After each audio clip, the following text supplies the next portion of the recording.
राधे राधे। श्री हरिदास, श्री कुंज बिहारी। कैसे हैं आप सभी लोग? आई होप कान्हा जी की कृपा से आप सभी लोग अच्छे होंगे और स्वस्थ होंगे। बुधवार के व्रत की पौराणिक कथा। समतापुर नगर में मधुसूदन नाम का एक व्यक्ति रहता था। वह बहुत धनवान था। मधुसूदन का विवाह बलरामपुर नगर की सुंदर लड़की संगीता से हुआ था। एक बार मधुसूदन अपनी पत्नी को लेने बुधवार के दिन बलरामपुर गया। मधुसूदन की पत्नी के माता पिता संगीता को विदा कराने के लिए कहा तो माता पिता बोले, बेटा आज बुधवार है, बुधवार को किसी भी शुभ कार्य के लिए यात्रा नहीं करते। लेकिन मधुसूदन नहीं माना। उसके माता पिता मना करते रहे, मधुसूदन नहीं माना। उसने ऐसी शुभ अशुभ की बातों को न मानने की बात कही। दोनों ने बैलगाड़ी में यात्रा प्रारंभ कर दी। 2 कोस की यात्रा करते करते ही उसकी गाड़ी का एक पहिया टूट गया और वहां से दोनों ने पैदल की यात्रा शुरू कर दी। दोनों पति पत्नी पैदल काफी दूर तक चलते रहे। रास्ते में संगीता को बहुत प्यास लगी। मधुसूदन उसे एक पेड़ के नीचे बिठाकर जल लेने के लिए चला गया। कहता है कि तुम इस पेड़ के वृक्ष के नीचे आराम करो, मैं जल लेकर आता हूँ। और थोड़ी ही देर के बाद जब मधुसूदन कहीं से जल लेकर वापस आया तो वह बुरी तरह हैरान हो उठा, क्योंकि उसकी पत्नी के पास उसी का ही शकल सूरत वाला एक दूसरा व्यक्ति बैठा था। संगीता भी मधुसूदन को देखकर बहुत हैरान हो गई और आश्चर्यचकित होकर वो दोनों में कोई अंतर नहीं कर पा रही थी। मधुसूदन ने उस व्यक्ति से पूछा कि तुम कौन हो और मेरी पत्नी के पास क्यों बैठे हो? मधुसूदन की बात सुनकर उस व्यक्ति ने कहा, अरे भाई, ये मेरी पत्नी संगीता है।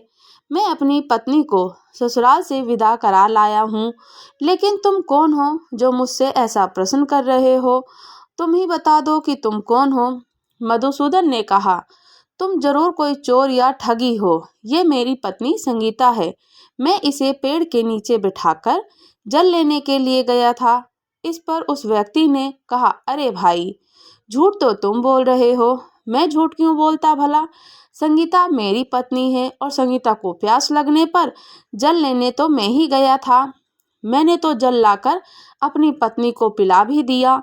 अब तुम चुपचाप यहाँ से चलते बनो, नहीं तो मैं किसी सिपाही को बुलाकर तुम्हें पकड़वा दूंगा।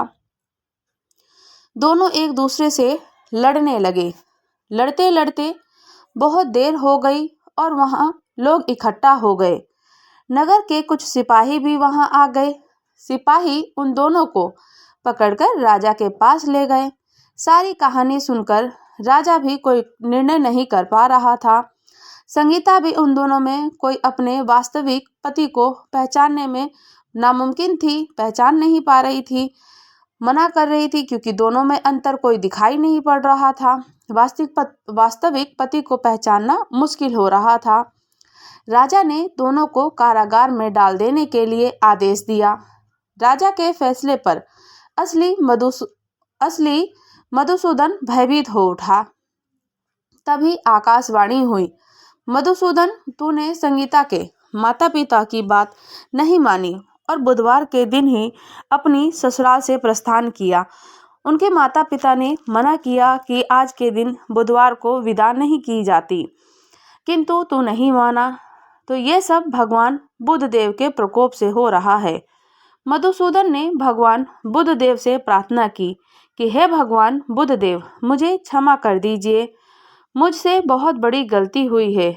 भविष्य में अब कभी बुधवार के दिन मैं यात्रा नहीं करूंगा और सदैव बुधवार को आपका व्रत किया करूंगा। मधुसूदन के प्रार्थना करने से भगवान बुध देव ने उसे क्षमा कर दिया। तभी दूसरा व्यक्ति राजा के सामने से गायब हो गया। राजा और दूसरे लोग इस चमत्कार को देखकर हैरान हो गए। भगवान बुधदेव की इस अनुकंपा से राजा ने मधुसूदन और उसकी पत्नी को सम्मानपूर्वक विदा कर दिया। कुछ दूर चलने पर रास्ते में उन्हें बैलगाड़ी भी मिल गई और बैलगाड़ी मिलने पर वह टूटा टूटा हुआ पहिया जुड़ा हुआ था। दोनों उसमें बैठकर समतापुर की ओर चल दिए। मधुसूदन और उसकी पत्नी संगीता दोनों बुधवार को व्रत करते हुए आनंद पूर्वक जीवन व्यतीत करने लगे। इस तरह भगवान बुद्ध देव की कृपा से उनके यहाँ खुशियाँ बरसने लगी। इस तरह जो स्त्री और पुरुष विधिवत बुधवार का व्रत करते हैं, कथा सुनते हैं, भगवान बुद्ध देव उनकी सभी कष्ट को दूर करते हैं और उन पर अपनी कृपा बनाए रखते हैं। तो हे बुद्धदेव, जैसे आपने संगीता और उसके पत्नी की और पति की साथ दिया, उन पर कृपा बनाई, ऐसे ही समस्त प्राणी पर अपनी कृपा बनाए रखना, उनके कष्टों को भी दूर करना। तो बोले बुद्ध भगवान की जय, बोले गणपति महाराज की जय। अगर आप लोग हमारे चैनल पर नए हैं, चैनल को लाइक शेयर सब्सक्राइब करना बिल्कुल ना भूलें और मुझे कमेंट्स करके ज़रूर बताइएगा कि आपको कथा कैसी लगी। राधे राधे। श्री हरिदास श्री कुंज बिहारी।